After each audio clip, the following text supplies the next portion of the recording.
Welcome everyone.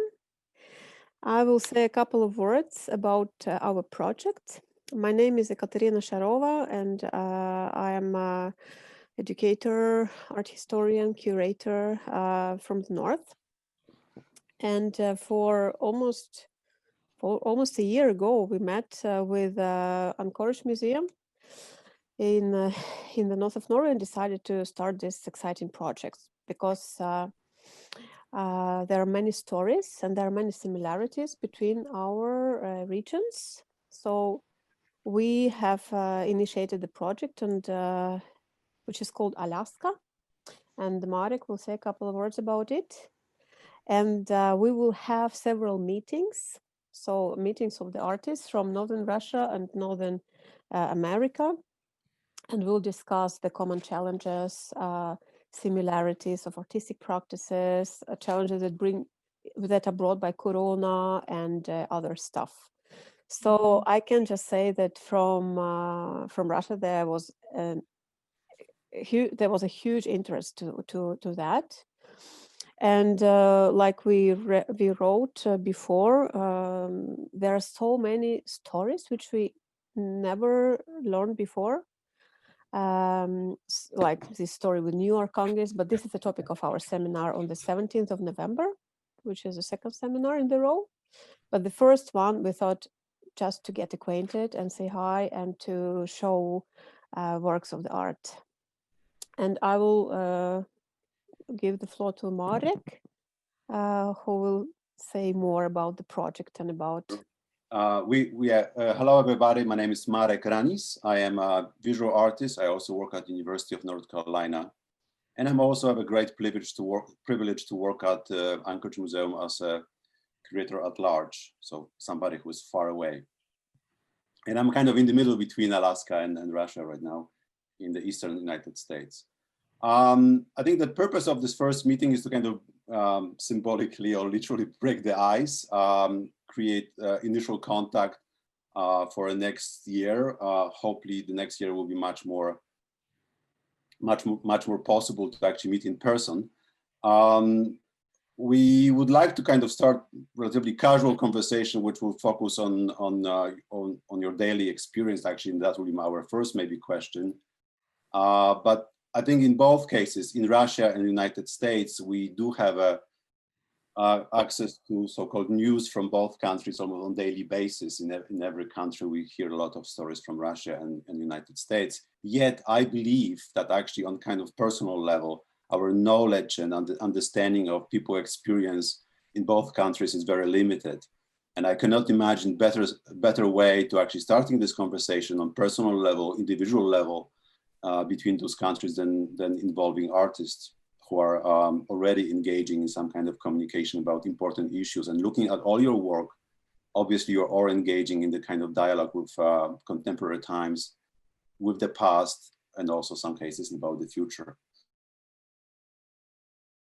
So I would like everybody to quickly maybe introduce themselves, and again, maybe about 1 minute for each person. There's a lot of artists today. So introducing yourself by telling us a little about your practice, who you are, how would you describe your interest, and anything you would like to add to introduce yourself. Who would like to start? And Ekaterina will translate if you feel more comfortable speaking in Russian. Yeah. Yes, Nikolay. I can start. So great. I don't know. Hello. Привет, Ustina. Привет. Hello, my name is Ustina Yakovleva. I'm an artist from Russia, from Moscow, but my roots are from the north of Russia. And I was working with Ekaterina Sharova with Arctic Art Forum. I was a few times in Arkhangelsk. She brought me, we went to Lapland, and we went to, with Ulyana Podkorytova, she's also here, to the artist residency in Chakala village in last summer, I think. And then we made also exhibition about North and Arctic Museum exploration of artistic exploration of Arctic. Yeah. And now I'm in New York, actually, in the artist residency, and continuing to work on the materials I collected during the residency. I started to make analog photos, and I printed it on a large scale textile now and adding embroideries. I think I just can send also a link in the chat of the website or presentation just to show, so you can take a look. Yeah, that's me.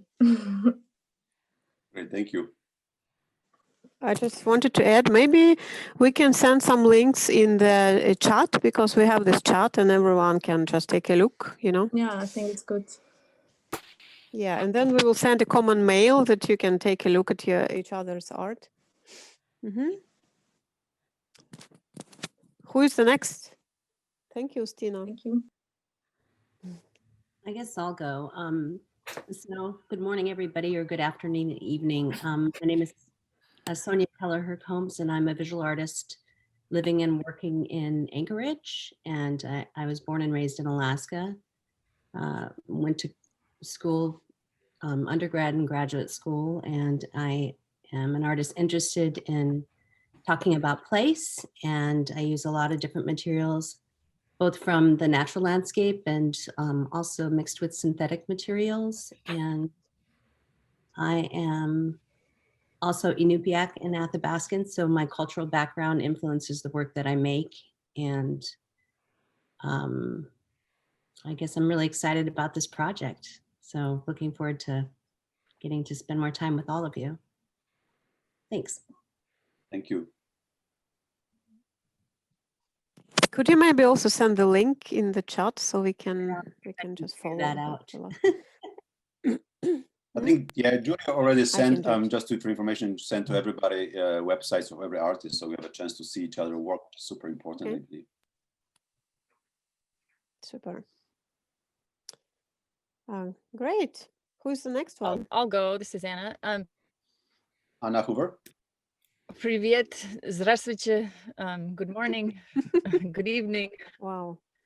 I live in Alaska, and I have Unangach or Aleut heritage, and I've studied film over the years and printmaking, and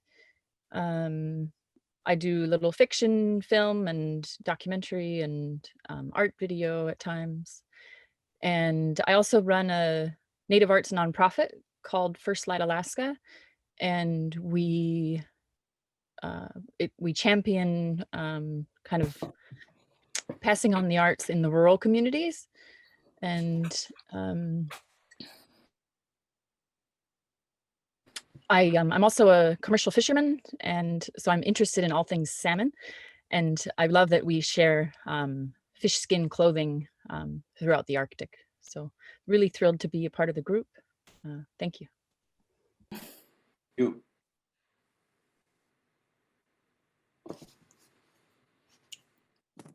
Thank you very much. Okay, who is the next one? Again, but sorry, my camera is broken a little bit, but I think that the sound will be good. So my name is Ulyana, and I'm from Moscow. And I work with video and voice performance, and I like paint too. And I have my first degree is Moscow State University of Printing Arts, and my artistic practice are related to inner mythology and pseudo folklore, and also post folklore. I'm really interested in internet folk, in memes and so on. And I research loss of identity in the world of globalization, and I'm really interested in the territory of Russian North, because I think that it's a territory of freedom and territory of interesting folk. So I think that's all. I will show you my Insta.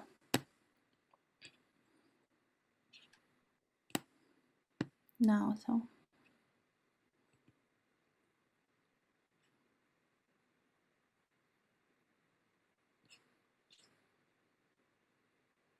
Great, thank you, Ulyana. Who would like Thank you, yeah. Yeah. I have a little problem. Did you post your Instagram on chat? Yeah. And Great, perfect. Please don't be shy. We have only 1 hour, so we need to. Okay, I'll jump in as if everything's working right. My name is John Hagen. I'm a landscape artist, formerly living in, I was raised in Alaska, and I have connections to all four corners of Alaska pretty much. I was raised very much not from where I'm from. I've been mostly trying to discover where I'm from through my photography and my art. And I think the line that keeps popping up from my artist statement is people, place, and the interaction between the two is the inspiration for my work. I feel like that's too slick. I think I need to kind of move that out. But I've been based in a place called Haines, which is in southeastern Alaska. And I've been creating work in Bristol Bay recently, in the village that my ancestors are from, in a place called Ugashik.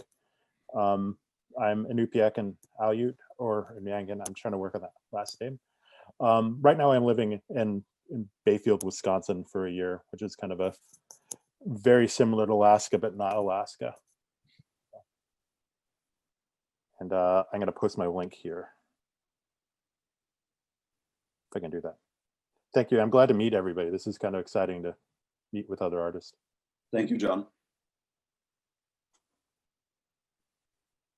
My name's Yehiatzin Nicholas Glanin, Klinket Unanga, multidisciplinary visual artist.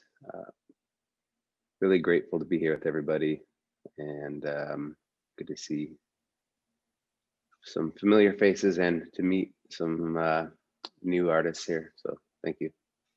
Thank you. Hi, I'm Ashley McClelland, Sugu Iyes, adopted Ductane John Klingit. And I wrote my master's thesis on Klingit daggers and heavily researched Russian Klingit connections and also art acquisitions. I have my master's in Northwest Coast Native American art history from the University of Washington. And I'm currently working on my dissertation in the same field.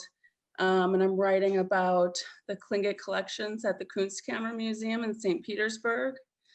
And so very interested in Russian-Alaskan interactions, lots of archival research and things like that. I also spent 5 summers working in the fishing industry in Alaska. And so that's how I fell in love with Alaska. Very glad to be here. So, dobry večer. Good morning. Nice to meet you all. Добрый вечер.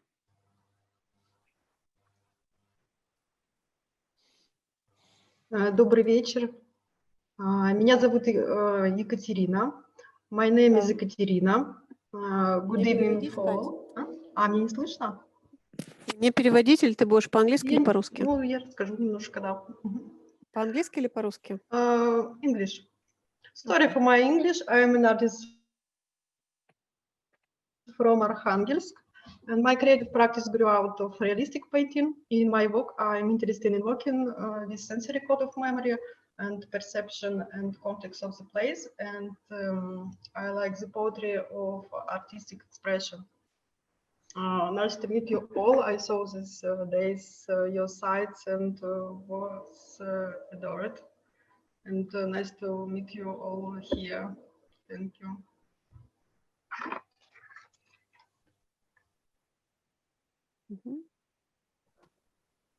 Hi, I'm Katie Basil. I live in Bethel, Alaska, where I grew up. I'm a documentary filmmaker and photographer.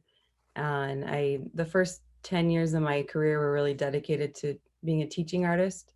So doing a lot of youth and community engagement projects, mainly in rural Alaska.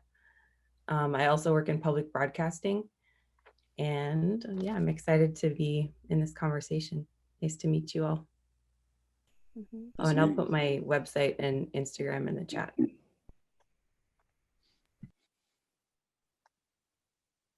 Right, thank you. Hello, my name is Liv. I might be the only Norwegian in this group, but I've actually been in both Arkhangelsk and Anchorage. and I met you lately, or the last year in Anchorage. So nice to meet you again. I'm currently working with visual art in Tromsø, but quite my art project is called The People's Kitchen in Tromsø. So I've been working with the food, but also with the social engaged art. So that's so nice to meet you.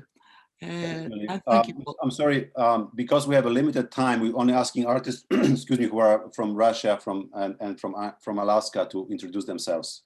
So sorry. the audience, welcome to participate, but I think we have Ash left. Yeah. We have also Daria Orlova and Amy Meissner. Hello. Mm-hmm. Do you hear me? Yeah. Daria, hello. Yeah, hello. I want to tell a few words. Do you hear me? Yes. Very good, thank you.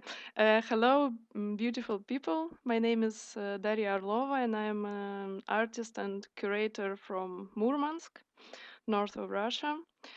So I can say that my favorite mediums are performances, installations, and I take care a lot of interactive art of interaction, which involved people inside. And maybe, I don't know what I can say more. And I really like self-organizing things, and mostly all my works and projects are self-organizing, and a little bit of anarchism philosophy. Hello. Yeah, Nice why to do you be have part your of this conversation? why do you have this Zavod back? Why do you have this picture? Because it's very important. It's very important for me. It's a factory in Murmansk, and I had my studio there at this huge factory. Maybe I will tell you later about this more. Of course.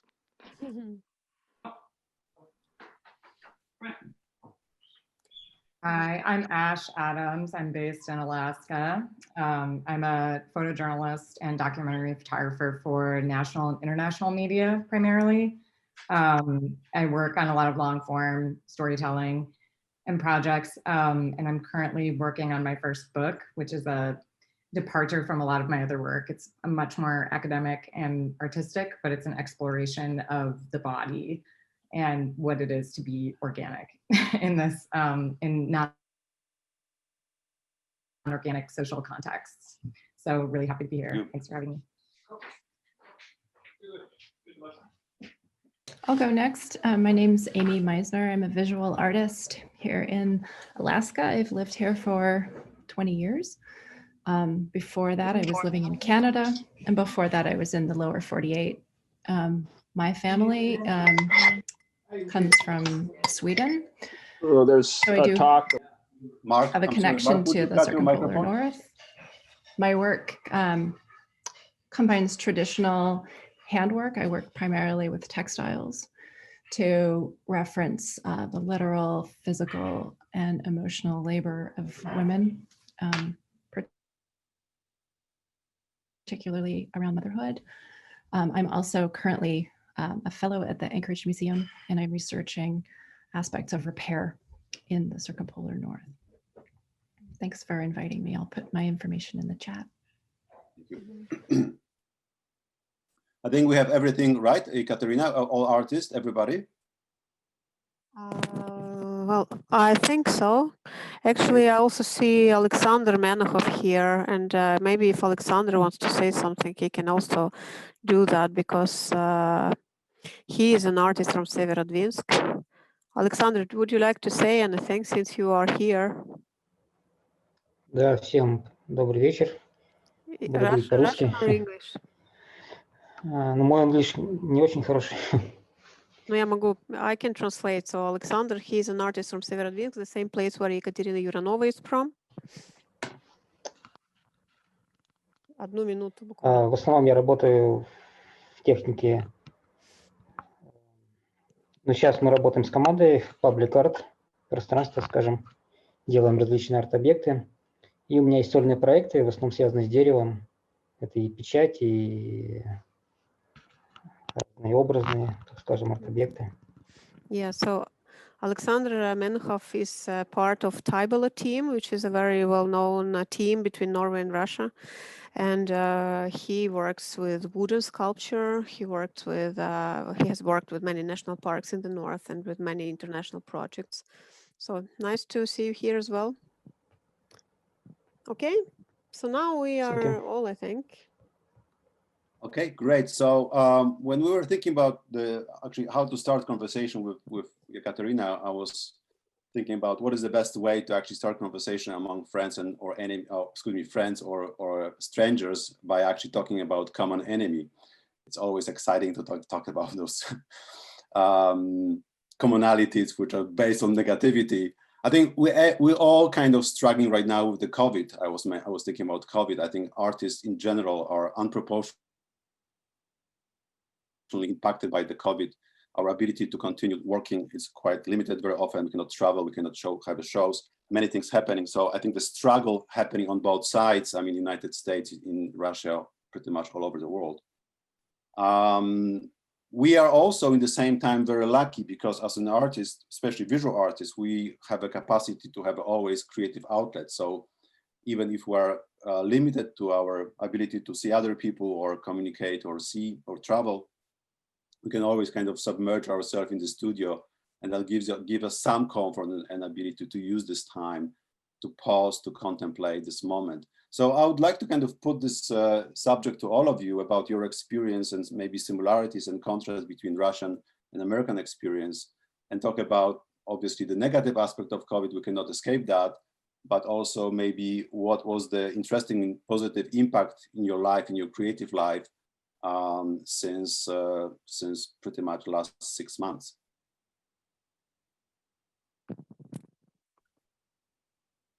I'll start. So I guess the biggest impact for me is that I think that I actually reached out more to my friends and family because of COVID. I think I have never FaceTimed so many people in my entire life, and from all over different countries and far away, and kept in contact with, even though I couldn't physically be close to them, we were talking and chatting and texting nearly almost every day. That's one impact.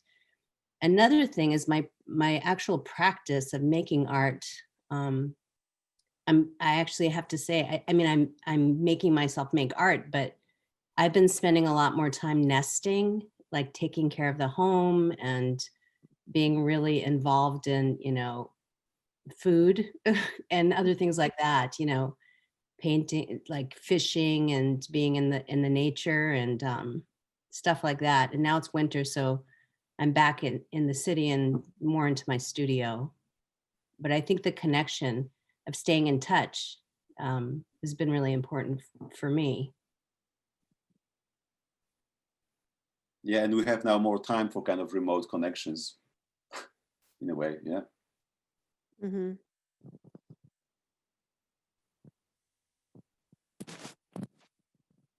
Okay, so can I add to that?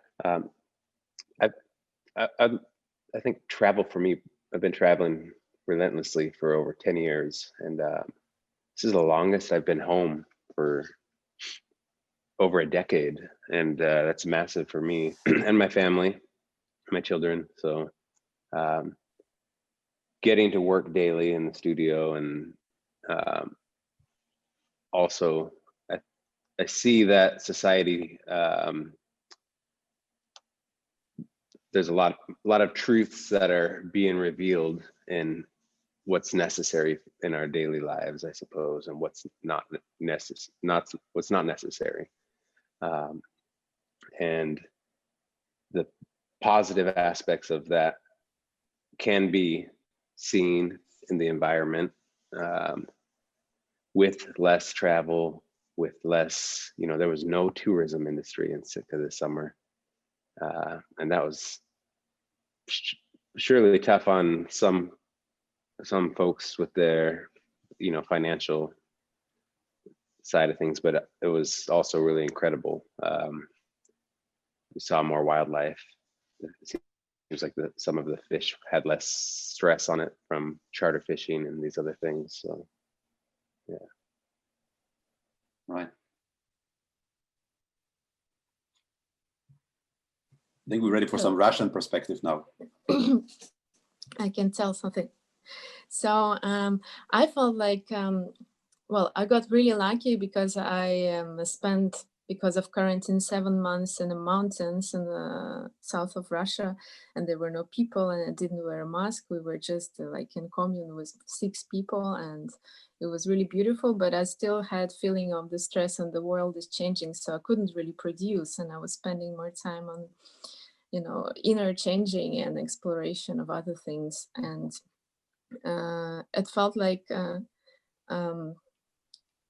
the important parts of life changed from the career, from the business, from money to the human. And I thought it's really a big thing, because even now I went to New York, and here people are more into talking to each other and spend time, because when I was there last time in December, it was crazy. Everyone was buying, running,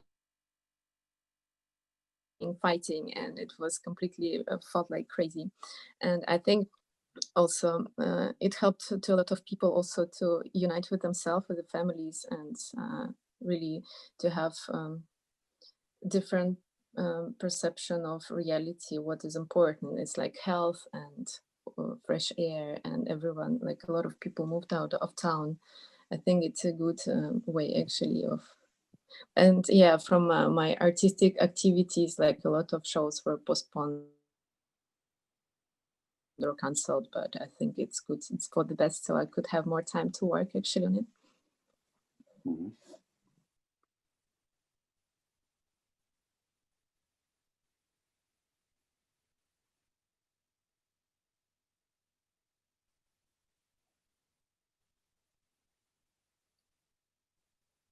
Ульян, расскажи что-нибудь. Maybe some people didn't even notice COVID, so it's kind of a difficult question. Mm-hmm. Ульяна, включи звук.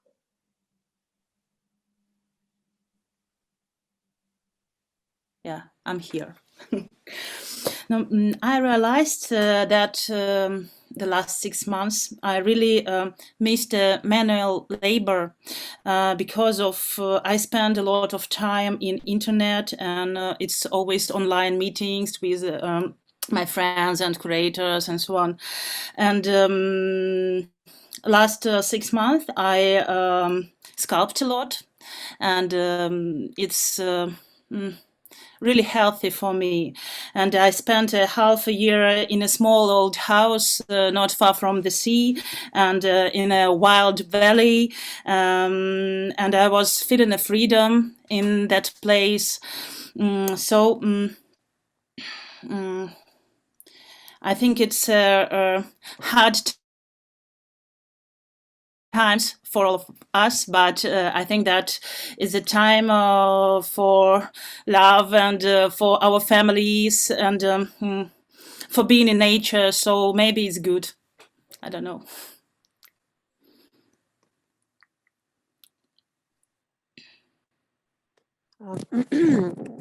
Thank you, Ulyana. I just see that Nikolay Gernet is sitting and doesn't say anything, and we actually completely forgot that we should ask him as well. But I think he will speak Russian. Nikolay. Всем привет, очень рад всех видеть. Hi everyone, I'm very happy to see you. Oh, you can speak English. Я фотограф, живу в Архангельске и работаю в Национальном парке Русская Арктика. Yeah, so Nikolay, he's a photographer, and he works in the national park, Russian Arctic National Park, living in Arkhangelsk. Yeah. Каждое лето я участвую в экспедициях на земле Франца Иосифа и на Новой земле. Yeah, so every year they go to the Franz Josef Land and to the Novaya Zemlya in the Arctic. Я отправил ссылку на Facebook, сделал альбом и на другие свои работы прислал тоже, потому что зимой в Арктике, мы все знаем, полярная ночь, и тогда в это время мы трудимся в Архангельске по другим проектам. Да, еще скажи про корону что-то. So he said that he just said shortly about his practice, like usual practice. In summer, people working in the Arctic, they go to the north. They go with the icebreakers to the expeditions, and in winter they work with the materials. So he sent a link in the chat to the Facebook album of his work, and he has been maybe the first and the most well-known photographer working in the Russian Arctic. В этом году первый раз за 30 лет арктических путешествий на Северный полюс были отменены все рейсы на атомном ледоколе. Yeah, so this year, first time for the last 30 years, all the trips to the Arctic, they were canceled because of Corona. И у меня там в альбоме есть несколько фотографий с Архангельском, когда был объявлен локдаун, город опустел, и все фотографы, наверное, побежали на улицу фотографировать пустые остановки, пустые торговые центры, пустой город. So in the link that you can find in the chat that Nikolay Gernet sent, you can see some photos of an empty town of Arkhangelsk, because all photographers ran out to take pictures of the empty town, and he also was part of this. И если относиться к этой ситуации немножко отстраненно, то любые перемены фотохудожникам интересны, потому что для будущих поколений всегда важно показать то, что происходило особенно в первые месяцы пандемии. Yeah, so any changes that happen, they are interesting for future generation.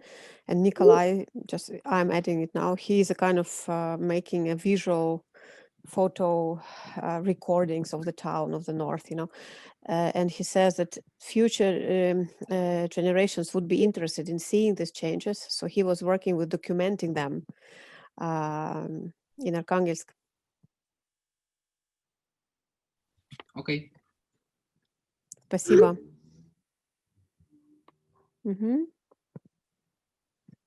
Okay.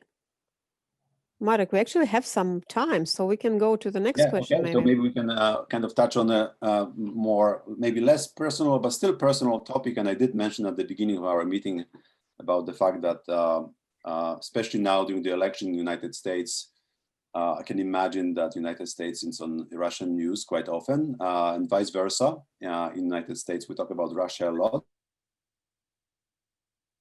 And yet, in my perception, and you might disagree, our actual knowledge about the life in Russia or the life in the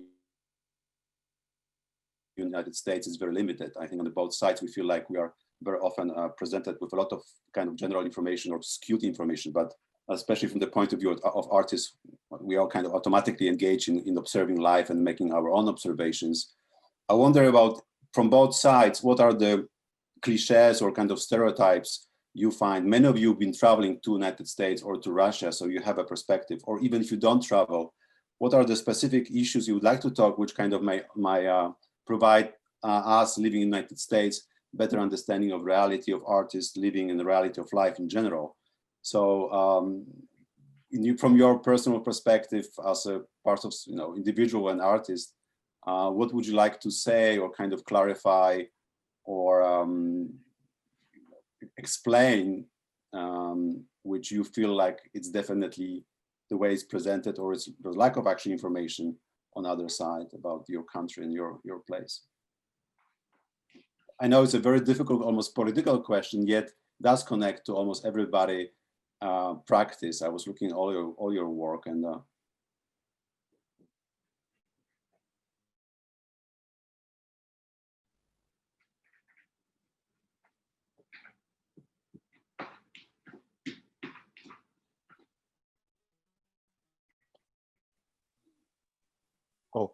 I guess for me, one of my challenges is I admittedly probably don't know as much about Russia as I could. I mean, I guess for me, one of the issues that pops up and impacts me as an artist is, I guess, trust in social media, as not being able to show my work in galleries and such.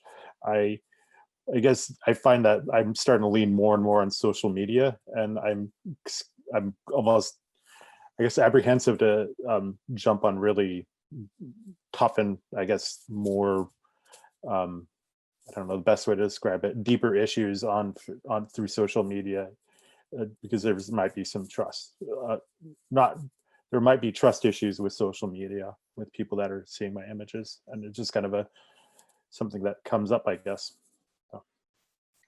So your question, John, is kind of asking our Russian colleagues about how do they perceive the social media in presenting their work, and yeah, that's a good. Yeah, actually, that's kind of good moment to actually ask each other questions about those realities. Yeah.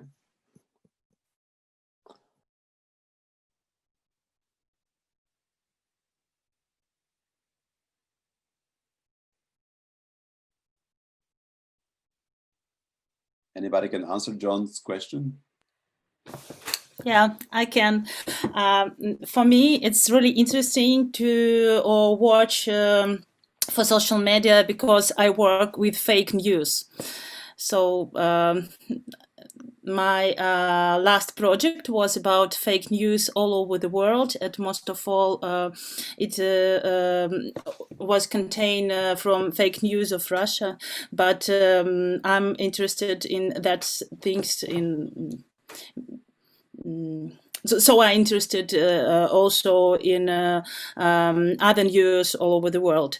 And I want to say that for me, it's really interesting to work with American and other artists, because I think that the USA artists have really more freedom public, because they have many ethnic things and many nations in one place. So it's really interesting for me. Thank you.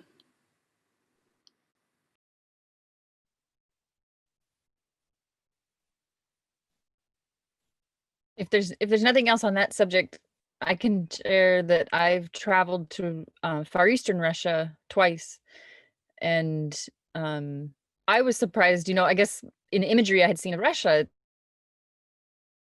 it's probably the main cities, and Far Eastern Russia is a lot like Alaska. Not only landscape and rivers and food and those types of things, but also, of course, the landscape informs the culture. And so the weaving and all the clothing production and everything was just really, really similar. So it's like this extended family beyond, or, across the borders. I don't have a question, sorry. No, it's a good observation.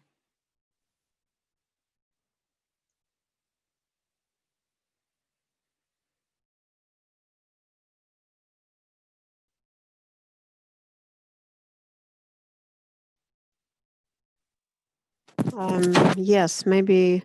Maybe we should go to the next topic. Yeah, definitely we can.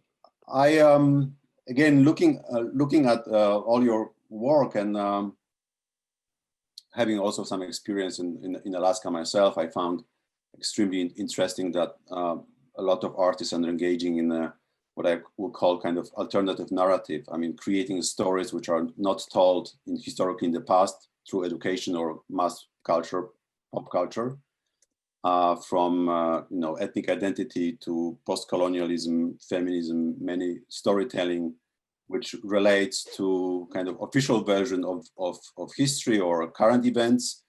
And then I think that's extremely important. I can see it also this among Russian artists. And I would like to kind of hear your opinion how you see yourself as an artist who actually can exercise certain freedom of speech and engage in those difficult topics, which are very often not known or forgotten or not really appreciated, especially people or group of people, nations which are underrepresented.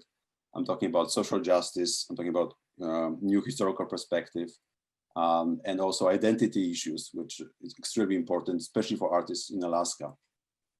And I wonder how this interests you, and how do you see yourself, your role in this dialogue?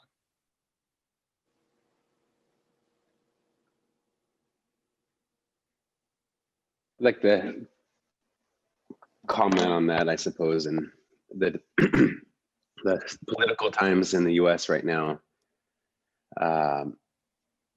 It definitely seems like there's a continual struggle for, there's a radicalization of certain sides of the community that makes it difficult, even dangerous sometimes for minority artists or people, and that's being normalized in a lot of places and spaces. And I think trying to understand what our role in that can be, because the world is enormous, and it's not simple for one person to really shift those things, but even in our own communities, I think so. Starting in our own small communities and making those impactful conversations is, I feel like, really important.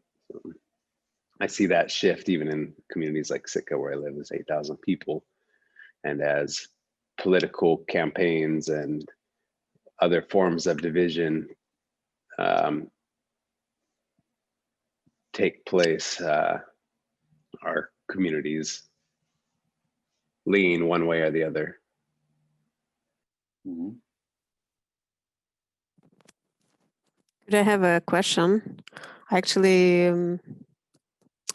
have a question to Nicholas, because it's so great that you're here today. I really, we were excited to learn that there is an artist working in Sitka, and like for several years ago, residents in Arkhangelsk who grew up there and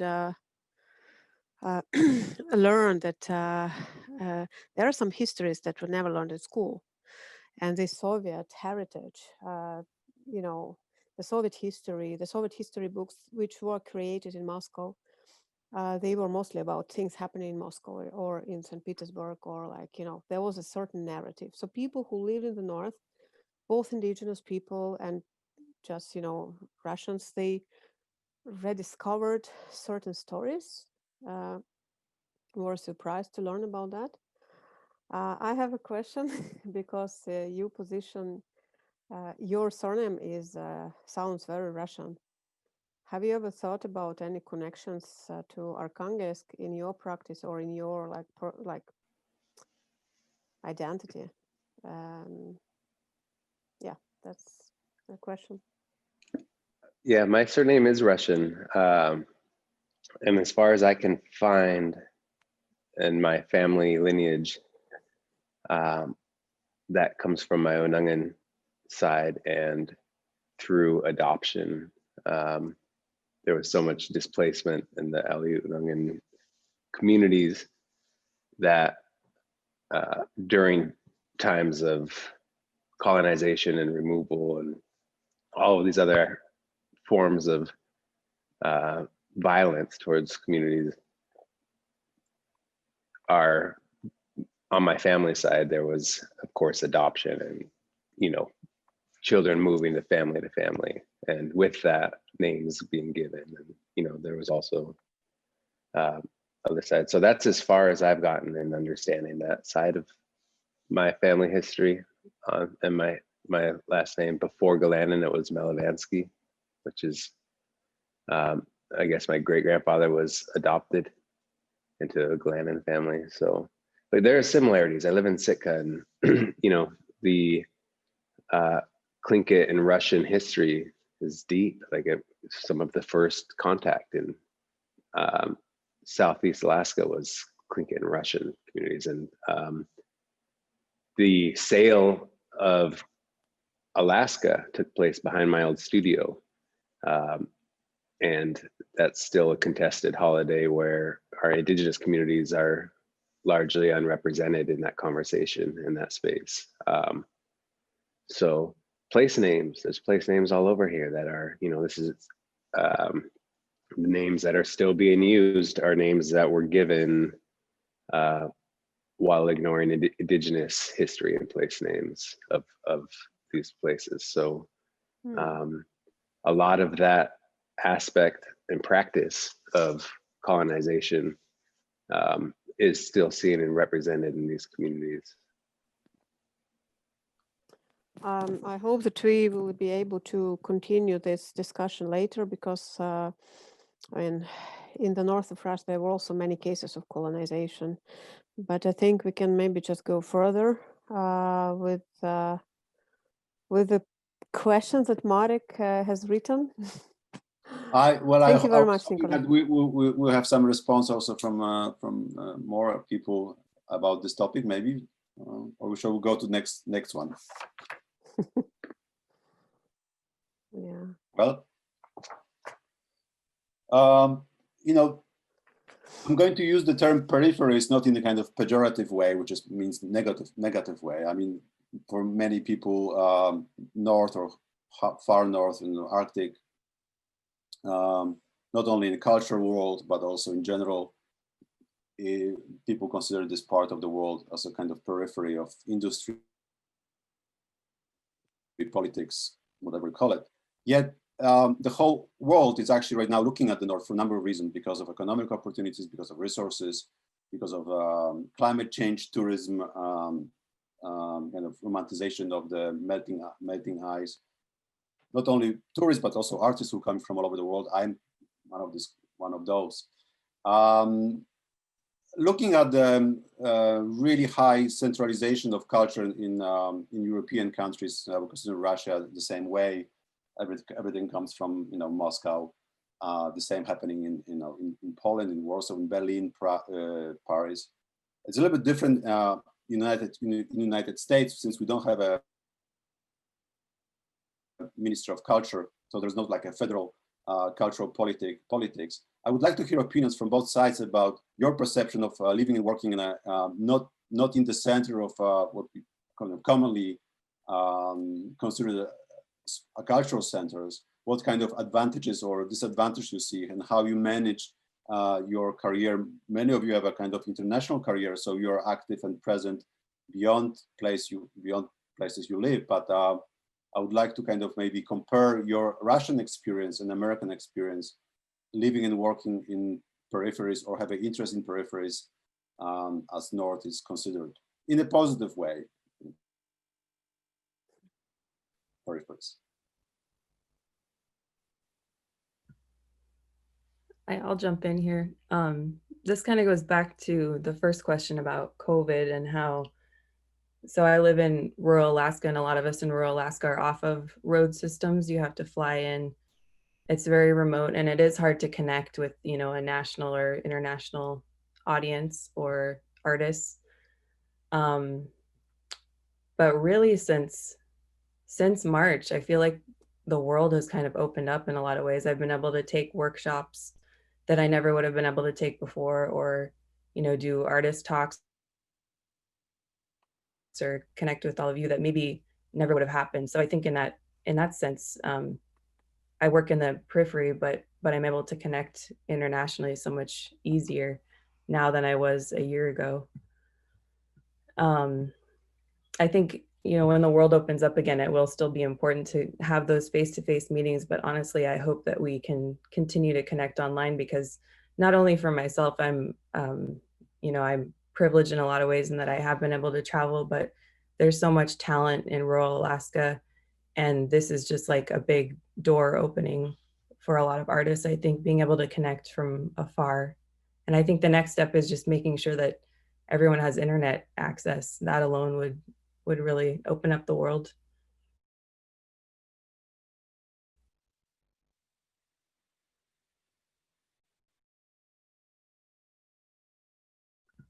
Have you experienced that in Russia also, or anywhere else?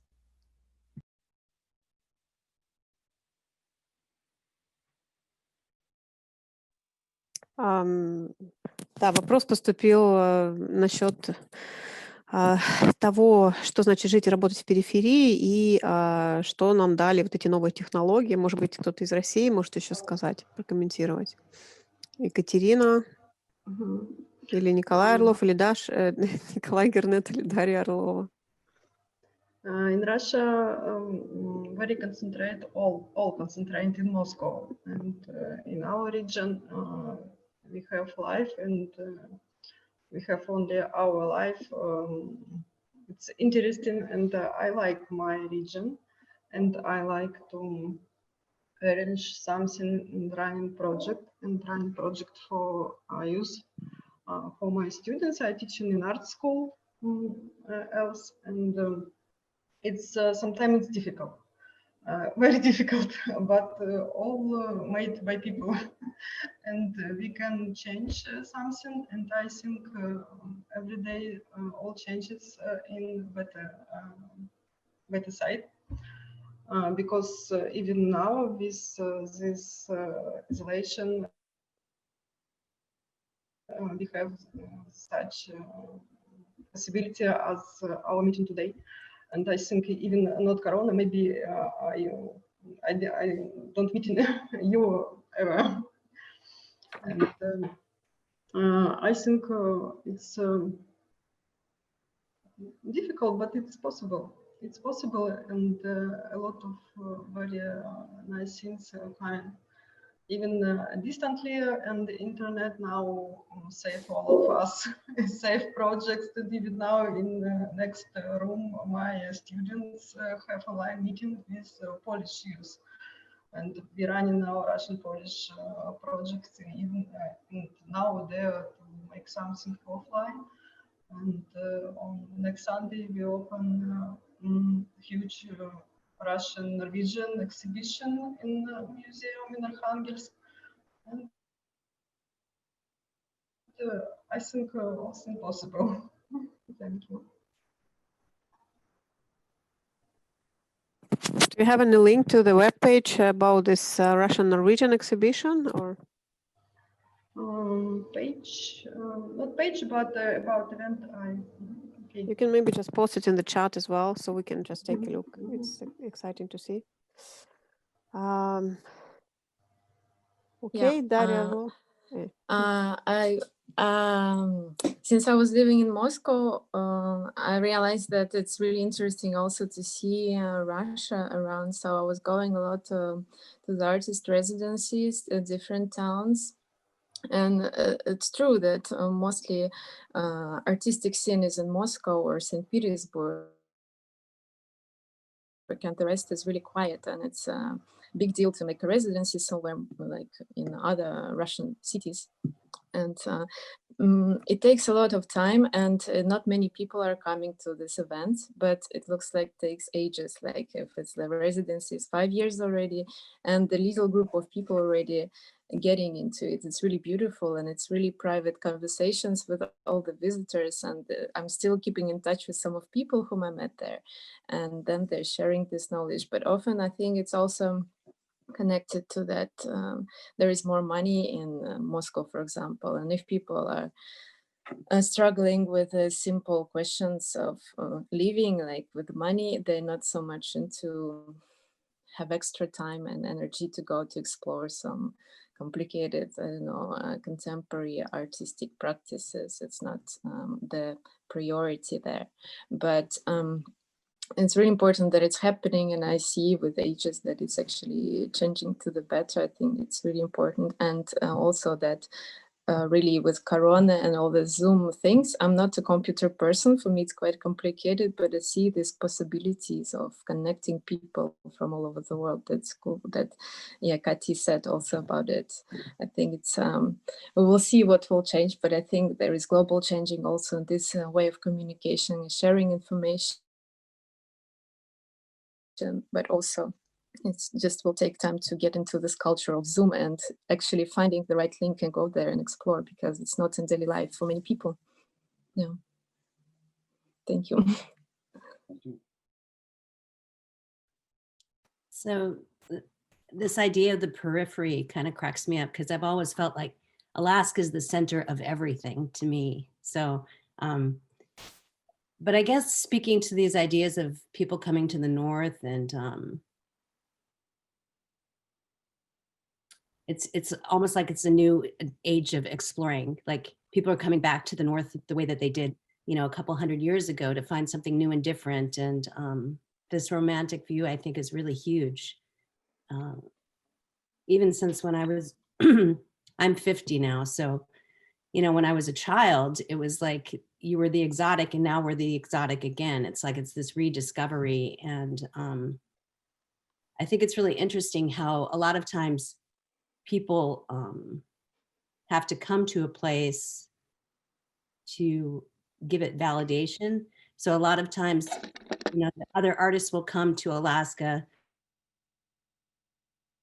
They'll have these exhibitions about Alaska, about their experience here, and it brings kind of this acknowledgement. And then now all of a sudden, more people want to come to Alaska and take this trip and have this experience and make this kind of commentary where a lot of times these, Katie, when you were talking a little bit about, there's so much diversity and rich history and amazing talented artists that are here as well, especially in the rural communities. There's just a wealth of, you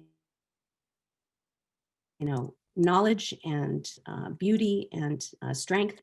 And those are the things that I'm really interested in. Anna Hoover's First Light group, there's so many little nonprofits and people trying to, you know, lift and bring out. And this technology hopefully is going to be a gateway to allow a lot of our artists to reach another audience. So that I'm excited about, even though myself as a computer person, not so good, but you know, anyhow, there you go.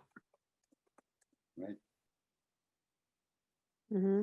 Nikolay, you wanted to say something, right?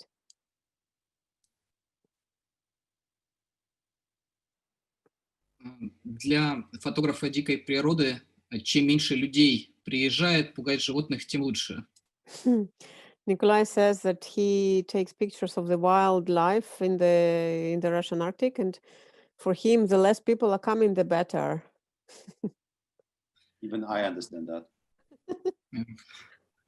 Поэтому, да, я понимаю, что для большинства людей вся эта ситуация с короной – это большой стресс и, возможно, какие-то финансовые потери и проблемы со здоровьем.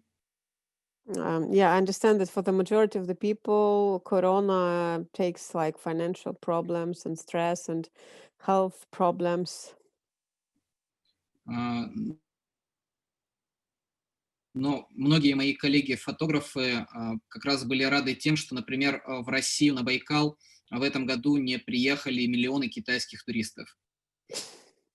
But many of my colleagues, photographers, were very happy that the Lake Baikal was free of millions of tourists from China this year. Поэтому в каждой ситуации есть две стороны медали. И с точки зрения, например, дикой природы,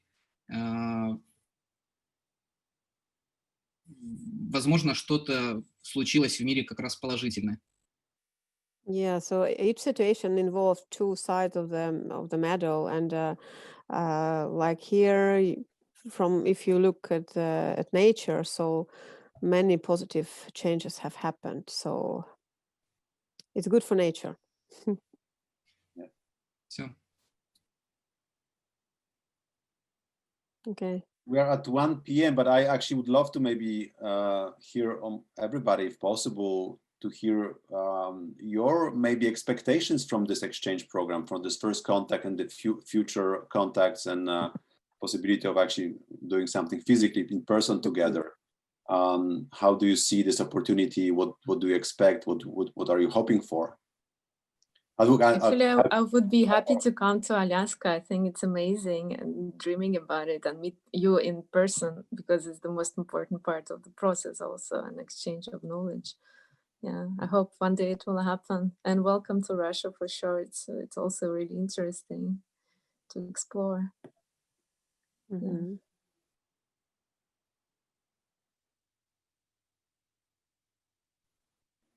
Yeah, exchange and collaboration. I think we all need to meet in Moscow. Not in Arkhangelsk.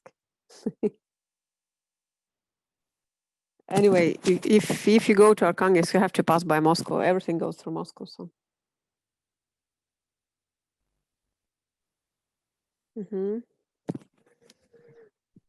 I guess I could say COVID is talked about, and for me, I feel like the earth is punishing humans because we're not being respectful of animals and their habitat and the resources that sustain us.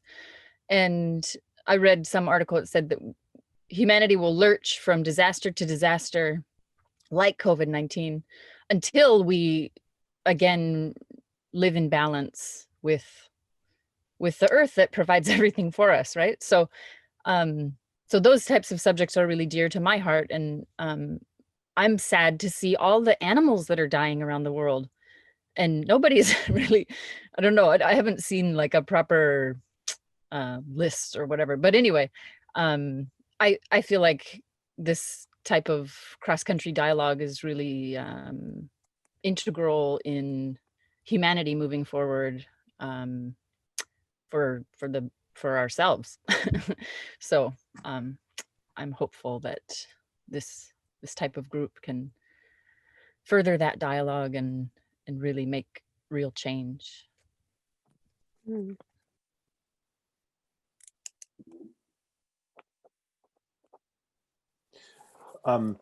As that's definitely, I guess as an artist, that's someone in remote places and practicing in remote places, like any conversations like these are important, like being able to talk to people across my state and across borders of similar interests. I think that's, I'd love to be able to meet and talk about everything in person, but and as much of these conversations as we have would be very important, I guess. I guess that's what I'd be hoping to get out of this. But yeah, thank you. Thank you.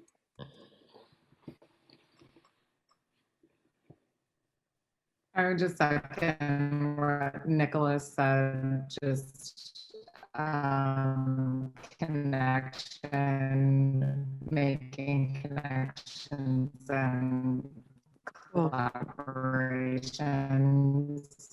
This connection was suddenly very slow. I'll just type in the chat. Okay. Actually, if you maybe cut your camera, it will the streaming will be better. We can still hear you. Can you hear me? Yes, much better. Okay. Yeah. Mm-hmm. I'm not lying, but my cat ate through my router cord while we were in this meeting, so I'm hotspotting on a phone right now. So, yeah, I just think connecting, making connections and possible collaborations. I'm very interested in how our countries are represented in the media, as someone who,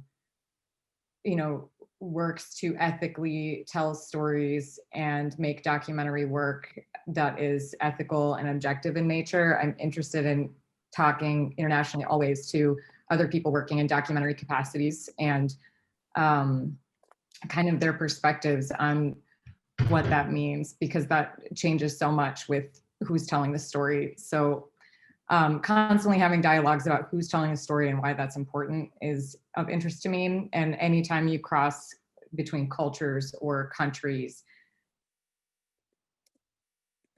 there's an interesting dialogue that arises from those differing perspectives. Could everyone hear that? I'm so sorry. That's bad. Okay. Good sound and good point. All right, thanks.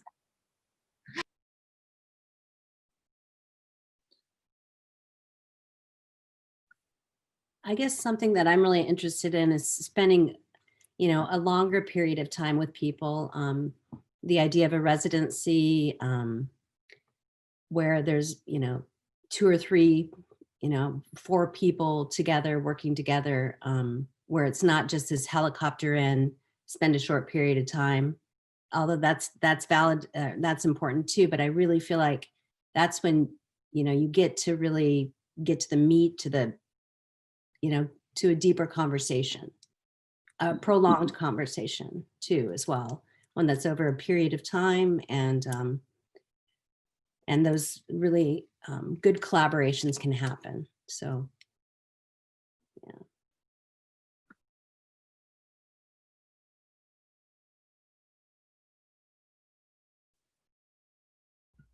I'd also be interested in some sort of an exchange. I've seen like photographers from two different places creating some sort of a, one photo together, sort of a call and response with photography, anything like that, I think could be interesting. There's so much negative, there's a negative narrative about Russia in the media in the US. And so I think the more I can see your faces and talk to you, and I think that really helps to break that narrative down, because we know it's not true.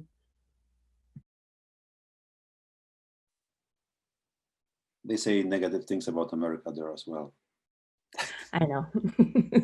Look at us. Yeah, that's what important, just to have the human-to-human conversation without media, all this spam. Hold on, what did they say?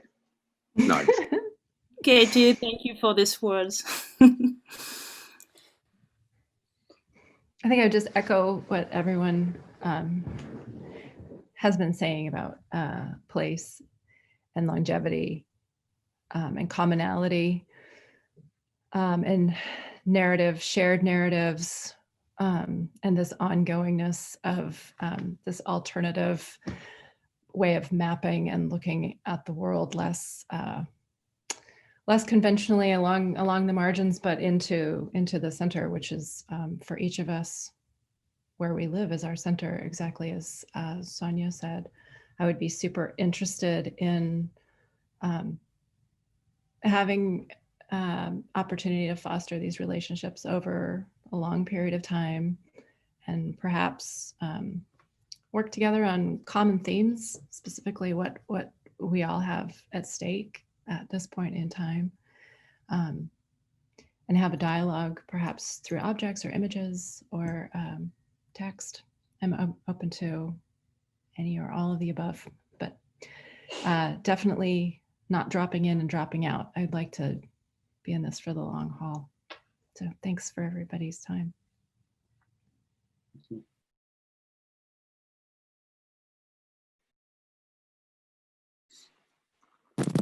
Есть ли еще какие-то русские комментарии? Дарья или Екатерина? I can shortly say something. Yeah, I agree with somebody already tell that I think nature a little bit tired of us. So maybe it's a time to start to be a little bit more slowly and try and also to catch this cyberspace and to use it, how we can do it. And of course, I'm very interested to have a look like to your art. What are you doing? But anyway, I also can use this cyberspace for this. I also agree that like offline communication is more important for humanity. But on another hand, yeah, I can say it one more time that it's tourism now is also not very ecology way. So maybe we can keep it a little bit and then we will see. Mm-hmm. Thank you. Mm-hmm. Катя, ты что-то хочешь сказать? Yes, I wanted to wish to all to see less TV and the news about our countries. And we can make some very interesting collaboration. And I am open-minded and very interested in it. And welcome to Arkhangelsk if you will be in Russia and will become as it was. Or better. Mm-hmm. Thank you. Окей, супер. I just see also, yeah, if there is no one else who wants to say, or just I see that we have Anna Solovyova from Arkhangelsk here, and if Anna maybe wants to say a couple of words in the very end. Yeah, you were taking part at our symposium last weekend. Yeah, thank you. Thanks a lot for invitation, and several words about me. And I'm a researcher from Arkhangelsk, and I teach at Northern Arctic Federal University cultural history and cultural anthropology. So I'm glad that you invited me, because one of the spheres of my interest is in art in Arctic. And I also teach the course in English, which is called Arctic as an Art Object for my students. But I think that your collaboration could be really interesting and inspiring, especially with the idea of common response to common issues, and also creating something that will show the voices of people both living in the area and also from outside. As I talked during the conference and symposium, it's really important that the local traditions are reimagined today and could be seen from different voices and from different glances, from both outside and inside. We also, well, I spent some time in US also, and I studied in University of Minnesota and in University of Pittsburgh. And I really think that, especially in Minnesota, the nature is quite close to what we have in the area in the Russian North. And sometimes it's really difficult to understand where you are when you are, for example, in the forests. So we have a lot of common ground to understand the nature and the fragile nature around us. And also communities in the remote places have the same kind of issues. They are far away from the centers. They need to understand themselves from their inner values. They also have their hidden ethnic stories, both Russian communities and then also indigenous communities in the north. And another thing that would be very interesting to study in the artistic way is the intercommunications between different groups in the north, like very interesting stories how Russians in the north communicated with an indigenous people, like Nenets people in Mizeni area, and then also a lot of different other ethnic groups living in the same area. So this communication story is quite important and underestimated in the national art history. I think that's not very much written about that, because the Russian North as a Russian ethnic territory is mainly represented in the national symbols as something which is kind of mono-ethnic. Multi-ethnic stories are quite interesting to tell. And I think that that's something which is really important for Alaska also, and then for US as a country with a multi-ethnic background. So thanks a lot. Yeah.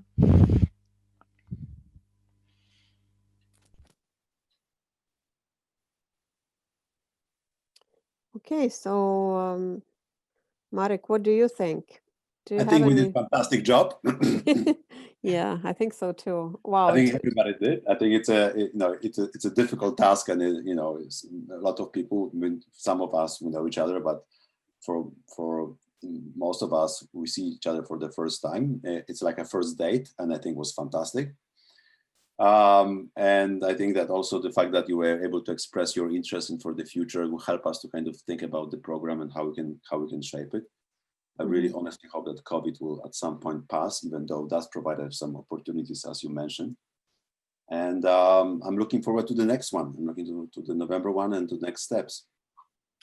So 17th of November, the same time, basically, we are going to have discussion number 2, and please join. There is information on the webpage of the Anchorage Museum and also the Arctic Art Institute, which is running the Arctic Art Forum, and this is a collaborative project between the museum and the festival and the forum. Thank you for being here, everybody. Really appreciate, and I think it's thanks. Yes, thanks that you found time. Thank you very much. Thank you. Good day. Thank you. Пока. Have a nice Большое day. спасибо. Yes. Thank you.